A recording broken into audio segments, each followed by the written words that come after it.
జగన్మోహన్ రెడ్డి ఇంత దారుణంగా ఓడిపోవడానికి కారణం ఏంటంటారు?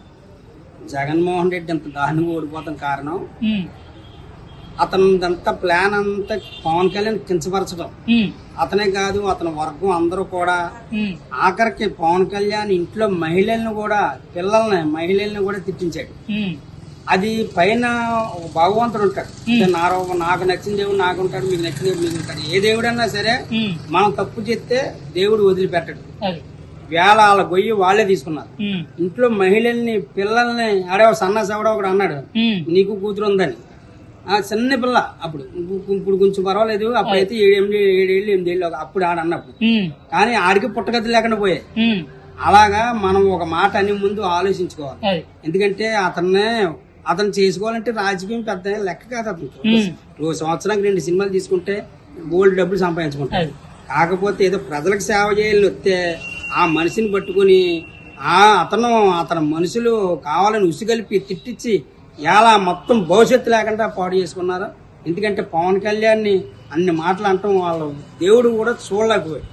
దేవుడు వైసీపీ ప్రభుత్వంలో ఈ 5 ఏళ్లలో జరిగిన రాజకీయం కంటే పవన్ కళ్యాణ్ ఫ్యామిలీ మెంబర్స్ ని, అంటే భార్యని, తల్లిని, బిడ్డల్ని తిట్టిందే ఎక్కువ. అంటే వీళ్ళు అభివృద్ధి చేసిన దానికంటే వాళ్ళని టార్గెట్ చేయడం, బూతులు తిట్టడం తప్పితే వీళ్ళు చేసింది ఏమీ లేదంటారా?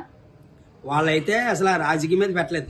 5 సంవత్సరాలు కూడా దృష్టి ప్రజల మీద కానీ రాజకీయం మీద కానీ పెట్టలేదు. ఓన్లీ పవన్ కళ్యాణ్ గారి మీద పెట్టారు దృష్టి. అందువల్ల వెళ్ళిపోయారు.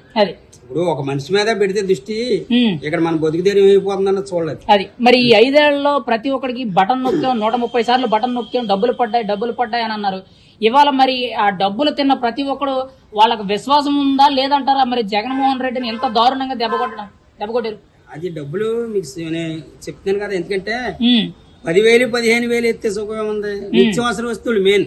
మీరు వాళ్ళు ఇచ్చిన 15,000 3 నెలలు అయిపోయింది. ఇవాళ పెట్రోల్ 112 రూపాయలు అయిపోయింది.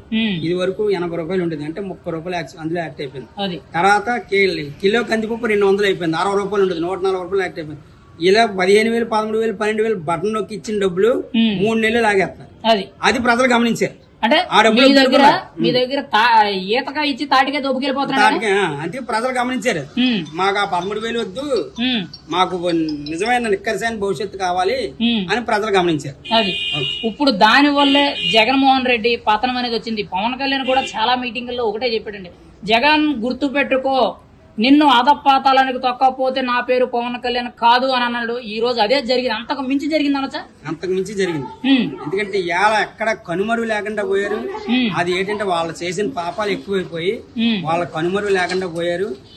పవన్ కళ్యాణ్ గారు అయితే మట్టికి ఎన్ని తిట్టినా సరే అలా శాంతంగా ఉండి అన్నారు, కోపంలో అన్నారు. కానీ పవన్ కళ్యాణ్ గారు మామూలుగా మాట వరుసగా అంటే హింస, ఇంత అంత హింస కాదు. ఒక మంచి పనికి వెళ్తే దాని వెనకాల చెడు 10 ఎత్తుకుతున్నారు. అది తప్పు. ఎందుకంటే అతను ఏం చేస్తున్నాడు, కౌలు రైతులకి కష్టపడి సినిమాలో రూపాయలు తెచ్చి కౌలు రైతులకి ఇచ్చి, అలాగే జనసేన కార్యకర్తలను ఆదుకుని ఎన్నో సేవా కార్యక్రమాలు చేస్తుంటే, ఒక సేవా కార్యక్రమానికి వెళ్తే దానికి ఎలాగ లింకులు పెట్టాలని వీళ్ళందరూ దిక్కిన మీట్ అవి మళ్ళీ ఇడిపోయి మళ్ళీ 10 మంది 10 మీడియాల కింద వదిలేవారు. అవి వాళ్ళు చేసిన తప్పులన్నీ వాళ్ళకే దెబ్బేసాయి. ఇప్పుడు కూటమి అభ్యర్థులు పవన్ కళ్యాణ్ గారు గెలిచిందే కాక కూటమి అభ్యర్థులందరినీ పవన్ కళ్యాణ్ 1 సైడ్ వారి కింద ప్రతి ఒక్కరు 163 మందిని లెగ్గించుకొచ్చాడని చెప్పుకోవచ్చా? అసలు ఈవెన్ చెప్పుకోవాలంటే అసలు కూటమి అనేది బతుకుంది, టీడీపీ పార్టీ అనేది బతుకుంది. ఈ రోజు వీళ్ళందరూ పదవుల్లోకి రాగలిగారంటే కారణం పవన్ కళ్యాణ్ అని చెప్పుకోవచ్చు. పవన్ కళ్యాణ్ గారి కారణం. ఎందుకంటే పవన్ కళ్యాణ్ గారు ఎప్పుడూ ఒకటి చెప్తారు, ఏంటంటే నన్ను చూడండి, నేను పంపించిన మనిషిని కాదు, నన్ను చూడండి, వాళ్ళ పని చేయకపోతే నాకు కౌరియండి, నేను వాళ్ళ తాట తీసి పని చేయించాను చేస్తాను అన్నాడు.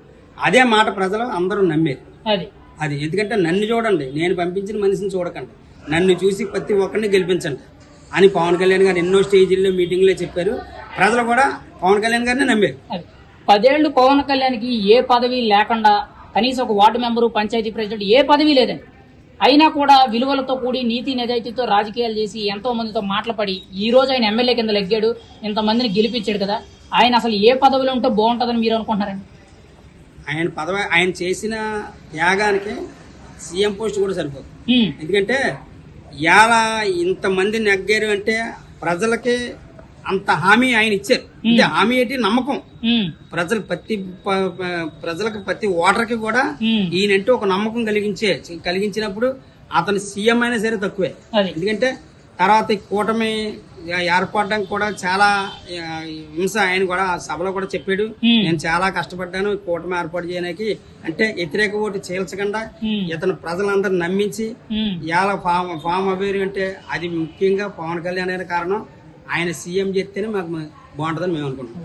Thank you.